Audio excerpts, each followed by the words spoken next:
Jokowi pasti kaget, kebongkar sifat asli. Prabowo emosi, ngamuk di depan Najwa Shihab. Tanda jika jadi presiden, rakyat dalam tekanan. Pak, kenapa diloloskan Pak? Kalau komitmen anti korupsi, kenapa ada 2 kader koruptor Pak? Mantan koruptor. Silakan. Nah, kalau sosok Prabowo Subianto ini menurut saya lebih banyak blundernya. Apalagi kalau sudah kelelahan ya, maka bicaranya itu sering ngalor ngidul gak jelas sama sekali. Tapi Pak Prabowo lupa bahwa rekam jejak itu bisa dimunculkan setiap saat, apalagi rekam jejak elektronik. Gitu. Seperti tadi Pak Prabowo, pokoknya kalau ada kader Gerindra korupsi, saya akan masukkan diri ke penjara. Terus sekian tahun kemudian berubah, kalau korupsinya sedikit tapi orangnya baik ya maafkan saja. Jadi kembali ke inkonsistensi seorang Prabowo ini merupakan gambaran branding pribadi seorang Prabowo Subianto yang sulit sekali di markup, dipoles dengan tampilan-tampilan baru karena rakyat sekarang cerdas gitu.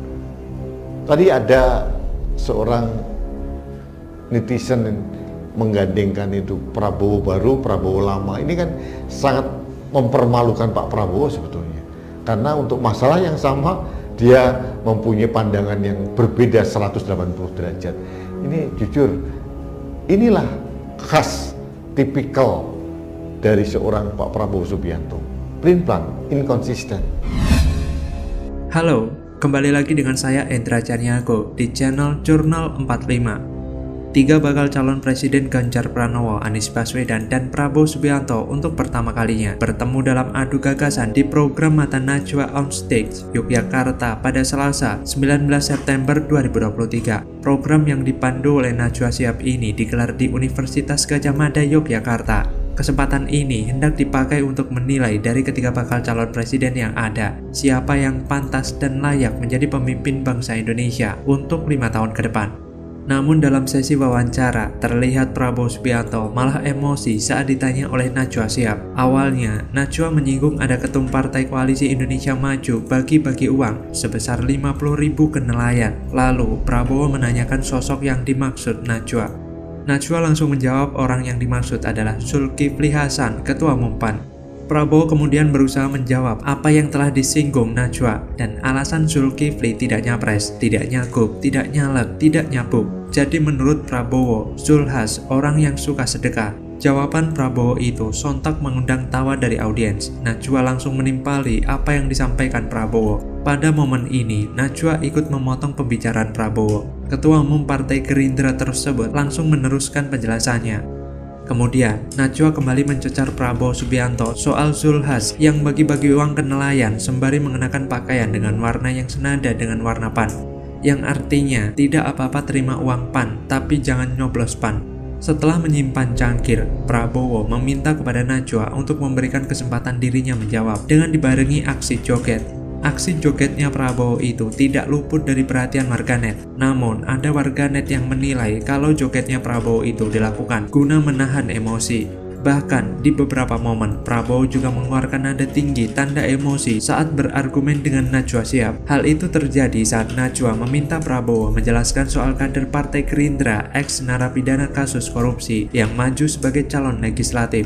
Dengan nada yang sedikit tinggi, Prabowo menegaskan bahwa dirinya telah mencoret kadernya tersebut dari pencalonan legislatif. Sambil menjawab, Prabowo lagi-lagi juga berjoget. Di momen itu, Prabowo muncul perangai aslinya, marah-marah, ngamuk-ngamuk. Di hadapan publik saja begitu, gimana di belakang? Mungkin bisa cekik orang kali ya, kalau dipotong kalimatnya. Selama ini Indonesia baik banget dipimpin oleh Joko Widodo. Ganjar Pranowo juga memajukan Jawa Tengah dengan luar biasa. Caranya main potong percakapan dan pembicaraan orang? Ya tidak. Ganjar Pranowo pakai cara yang luar biasa mantap. Mantap karena kesederhanaannya, mantap karena Ganjar mendengar. Prabowo malah ngamuk-ngamuk, tidak ada pendirian, temperamental. Yakin PSI masih dukung Prabowo? Enggak kan?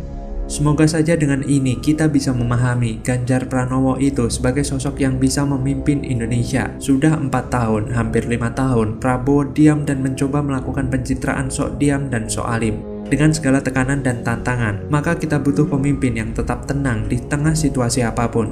mampu berpikir jernih dan mengendalikan emosi. Bayangkan loh, presiden itu sepanjang kepemimpinannya pasti akan menghadapi orang yang demo, orang yang setiap hari di media menjelekan dia, orang yang selalu menyalahkan apapun yang dia kerjakan, orang yang bisa saja berdiri di dua kaki, dan sebagainya. Lah kalau presidennya emosional, apa kabar negara ini?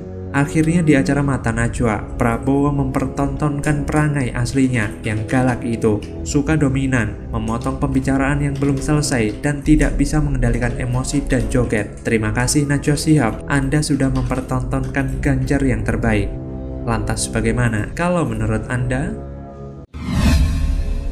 Ngakak, Gibran tahan tawa pas tahu kalau AHY diantar SBY bertemu Prabowo. Kasian Gus, Bapak turun gunung terus. Ada masih customer. Mas AHY. Iya, ada diantar bapaknya ya. Diantar bapak.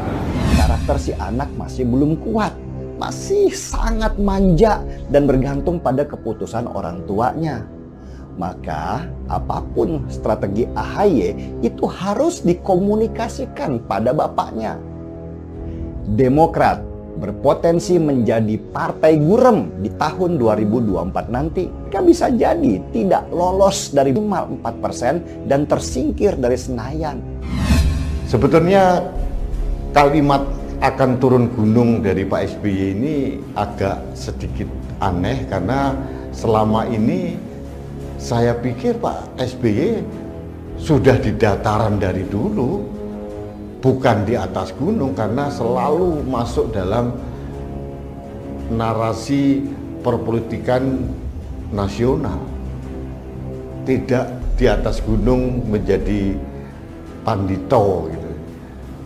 Pak SBY sudah turun gunung sejak dulu, sejak beliau lengser dan sejak beliau terus mendorong putranya AHY untuk menjadi ketua umum Partai Demokrat maupun menjadi jabatan publik yang lain. Halo, kembali lagi dengan saya Endra Caniago di channel Jurnal 45. Wali Kota Solo Gibran Rakabuming Raka mengaku tak mau mengomentari pertemuan antara Partai Demokrat dan Partai Gerindra. Dia menegaskan tak berhak mengomentari pertemuan tersebut.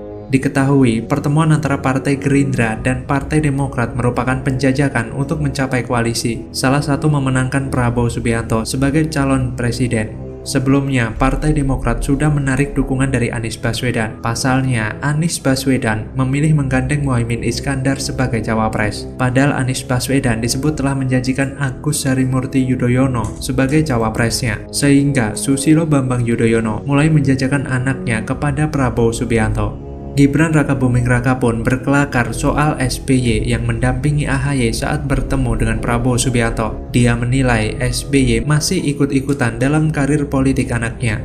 Sindiran Gibran soal AHY yang diantar Pepo SBY mungkin berkaitan pula dengan aksi turun gunungnya Pepo SBY. Yang kita tahu, sudah kesekian kalinya Pepo SBY berkata begitu, tapi tetap gak ada banyak pengaruhnya.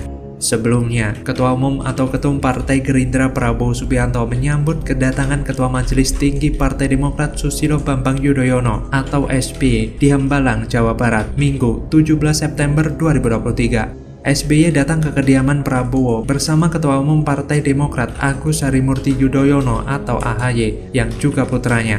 Kedatangan para petinggi Demokrat ini disebut sinyal bergabungnya ke Koalisi Indonesia Maju atau KIM, pengusung bakal calon presiden atau baca pres Prabowo. Ketua Umum Partai Demokrat Agus Harimurti Yudhoyono atau AHY menitipkan agenda perubahan dan perbaikan kepada bakal calon presiden Prabowo Subianto. Sekretaris Jenderal DPP Partai Demokrat Teguh Rifki Harsya menjelaskan, agenda perubahan dan perbaikan bukan berarti mengganti atau menghapus seluruhnya program yang telah berjalan saat ini. Meskipun Demokrat telah menyampaikan dukungannya secara langsung ke Prabowo, Teguh Rifki menyampaikan deklarasi dukungan secara resmi akan diumumkan oleh AHY di hadapan ribuan kader saat rapat pimpinan nasional atau Rapimnas Partai Demokrat pada 21 September 2023. Agenda perubahan dan perbaikan merupakan visi Partai Demokrat yang menurut AHY dalam beberapa kesempatan merupakan aspirasi dari masyarakat serta para kader. Oleh karena itu, Demokrat sebelumnya memutuskan bergabung dalam Koalisi Perubahan untuk Persatuan atau KPP bersama Partai Nasdem dan PKS, serta mendukung Anies Baswedan sebagai bakal calon presiden di Pilpres 2024.